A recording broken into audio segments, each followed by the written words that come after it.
Oi, turma, mais uma vez aqui com vocês. Houve uma quebra no vídeo, né? Então eu vou postar esse vídeo em duas partes. Uma vai conter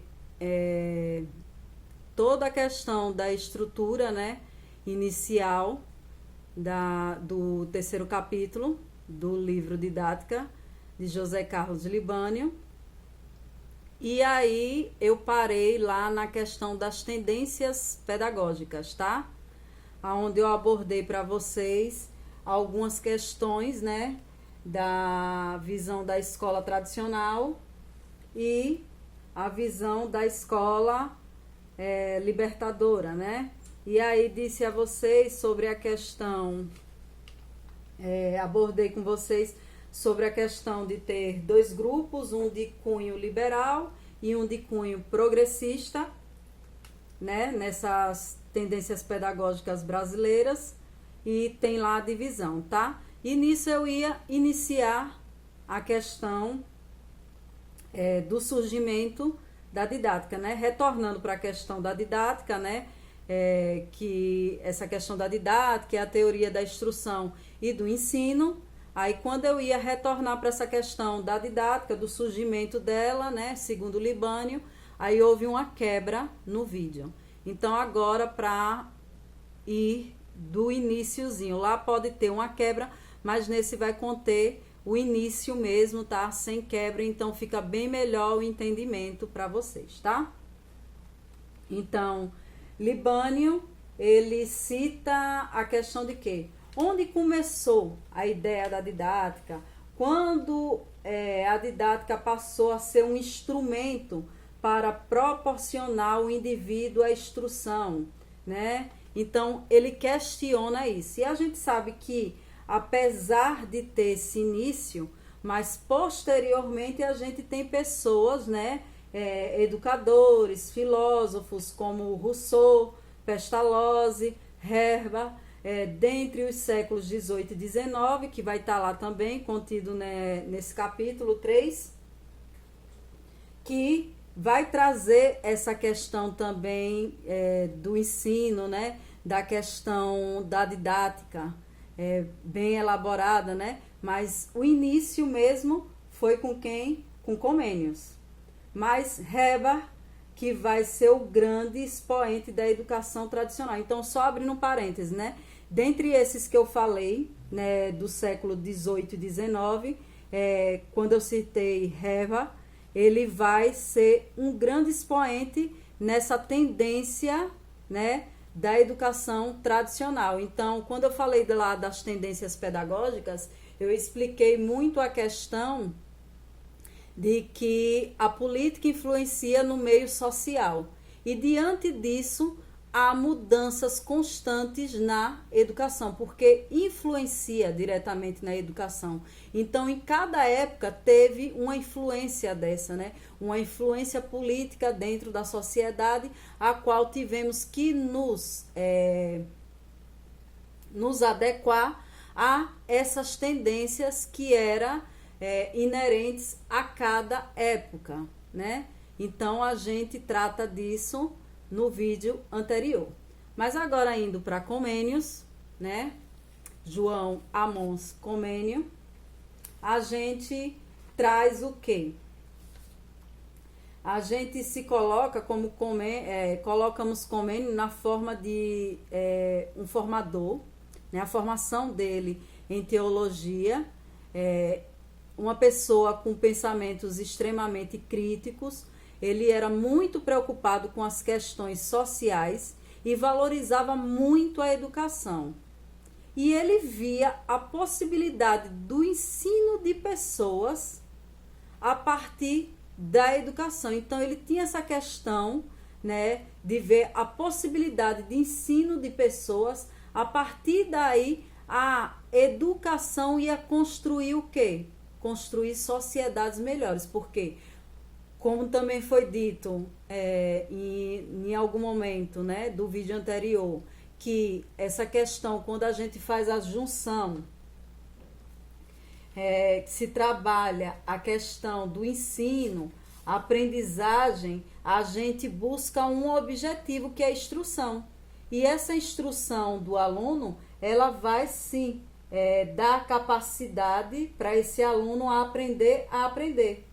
E ele usar esse conhecimento, né, em todas as instâncias a qual ele tiver inserido dentro da sociedade. Por isso que ele diz aqui que essa educação pode visar uma questão de quê? De construir sociedades melhores. Então ele visava isso, né? Visava a educação como uma porta para a construção de sociedades melhores, né? Então o ensino fundamental de Comênio é o quê? O que ele pensa nesse ensino? Então é o ensino ideal para ele. O homem deve ser educado de acordo com a sua capacidade natural. Então, olhar a importância da didática. Ele vai explicar isso no quê?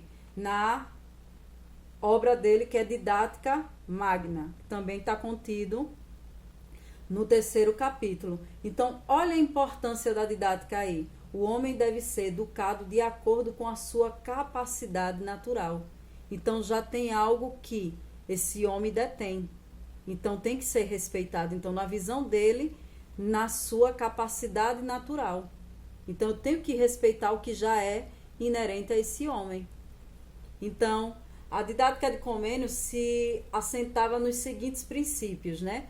A finalidade da educação é conduzir à felicidade eterna com Deus.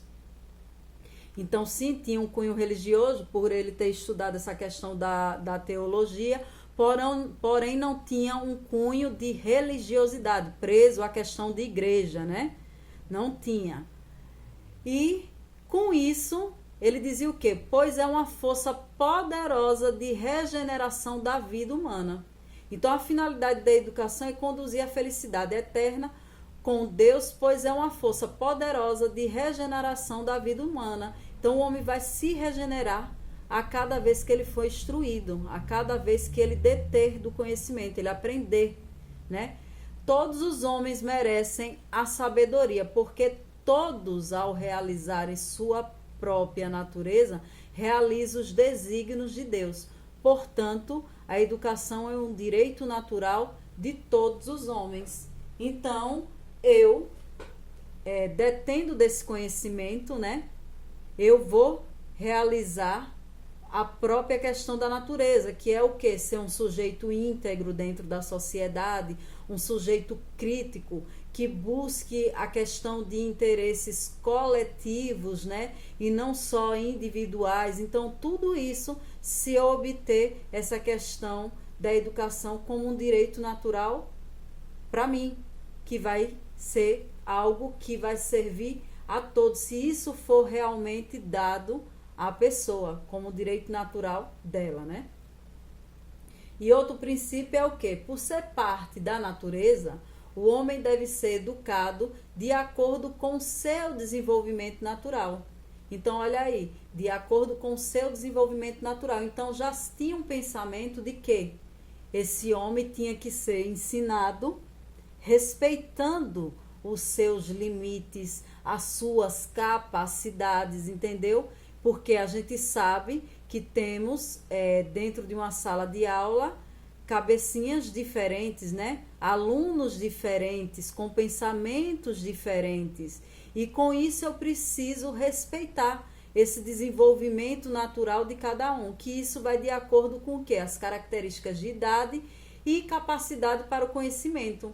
Então, hoje, a gente tem isso. A gente sabe que em aulas passadas já foi ministrado que não se respeitava muito isso, que a educação não era obrigatória, que era só dado a um grupo de pessoas, né, que tivesse nenhuma classificação social. Diante disso, o direito não era para todos da instrução, e com isso se tinha uma desigualdade, né? Mas ao passar do tempo, com a evolução, né, isso dos pensadores, dos filósofos, né, da questão das pessoas que lutaram pela educação, como eu citei lá na frente a questão da escola, com os ideais de Paulo Freire, né? Então, diante disso, foram tendo pessoas que foram lutando pela qualidade desse ensino, dessa aprendizagem. E com isso a gente chega na atualidade e vê que o nosso ensino, ele é dividido, né? E ele é composto de quê? De educação infantil, de ensino fundamental 2, ensino médio e superior. E cada um respeita essa questão da idade. Então, a educação infantil tem uma faixa etária, o ensino fundamental tem outra faixa etária, o 1 e o 2 tem outra. Então, justamente está respeitando isso que ele diz aí, as características de idade e a capacidade para o conhecimento. Porque não adianta ser tratado como antigamente era tratado a criança como um adulto em miniatura. Então, não é essa ideia que temos mais atualmente, mas isso com o decorrer das transformações da sociedade, né? Da política envolvida com essa questão social que influencia na educação, no ensinar, né? Então, eu coloco aqui outras questões dele também, que é uma síntese de Comênio, que é o quê? A alta didática é uma arte geral de ensinar tudo a todos.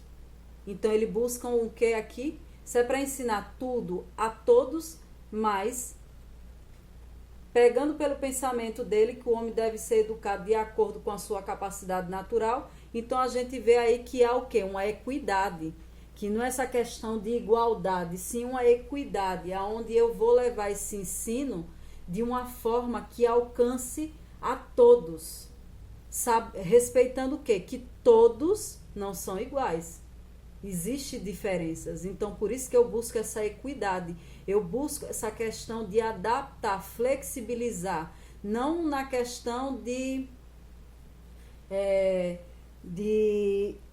eu pegar e deixar o conteúdo mais fácil, não. Eu vou flexibilizar de uma forma que o aluno consiga compreender, né? Que ele consiga também chegar nesse objetivo final, que é adquirir a instrução, como foi dito lá na frente, né?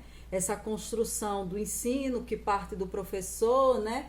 Mas respeitando essa troca natural, onde eu medio o conhecimento, mas eu também aprendo com o meu aluno. Então, tem essa troca, né? Então, é muito importante. E aí ele complementa aqui o quê? E ensinar com segurança para que o resultado aconteça. Então, a gente pode ver também que é a questão do ensinar algo concreto, com segurança, né? Então, eu vou passar algo consistente dentro da realidade do meu aluno, né? Algo que vai ser duradouro, que ele vai utilizar isso no meio, posteriormente, que ele tiver inserido, seja no meio social, trabalho, né? Político, a questão da carreira, entendeu? Ou o meio social qual ele tiver inserido, ele vai utilizar, entendeu? O que ele adquiriu com segurança. E aí vem ele e diz, e ensinar gentilmente, de forma que nem o professor, nem os alunos se sintam quaisquer dificuldade ou aversão, pelo contrário, ambos tenham prazer. Então, vem da questão do quê? De uma relação horizontal, aonde eu não vou me colocar como detentor do conhecimento, né? Eu sou um mediador. E ali, é como eu digo, há a possibilidade de eu ensinar e da mesma forma eu aprender, porque uma troca e algo que é trocado, entendeu? Ele causa uma satisfação, é um prazer, entendeu? Desse aluno, de eu ensinar e esse aluno adquirir essa aprendizagem. E ele também diz, ensinar cuidadosamente e não superficialmente, levando todos a uma verdadeira educação, maneiras nobres, dedicada à piedade. Então, Ensinar cuidadosamente e não superficialmente. Então, quando eu digo ensinar cuidadosamente, né, quando ele se refere a esse ensinar cuidadosamente, é o quê? Eu planejar, eu pensar em ações concretas, entendeu? Em um planejamento consistente para eu poder alcançar os meus alunos nos diferentes, né? Nos diferentes pensares e diferentes conteúdos que serão ministrados, né? Que esses conteúdos estejam conexos um com o outro, tendo relação, né? E diante disso esteja conexo com a realidade daquela comunidade escolar, que eu citei também, a questão de estar interligado esse conteúdo com o PPP da escola, o Projeto Político Pedagógico. Então, é isso, é ensinar cuidadosamente e não superficialmente, de qualquer jeito, não. Essa não é a forma. A forma correta é justamente isso, é uma forma de ensinar planejada, e aonde vai entrar essa questão da didática, que foi também dito que a didática tem o quê? A metodologia, qual é o método, né, que eu vou ensinar esses alunos, né? Então, quando a gente vê isso, a gente vê uma pessoa que pensa realmente, né, tem um pensamento crítico diante dessas questões do processo de ensino e aprendizagem e, como eu digo, né, numa época bem diferente da nossa, mas diante desses pensamentos dele, o que a gente adquiriu? Todas essas questões que hoje temos, né? Então, eu finalizo com esse trecho de convênio, né, que foi muito importante, ensinar cuidadosamente e não superficialmente, levando a todas a uma verdadeira educação. E com isso, a gente sabe que ele, como fundador da didática, a partir da obra Didática Magna do século XVII, ele tinha um pensamento ideal e bem coerente para o processo de ensino e aprendizagem. Então, agradeço a vocês, turma, por estar mais um momento aqui, né, comigo, e até a próxima.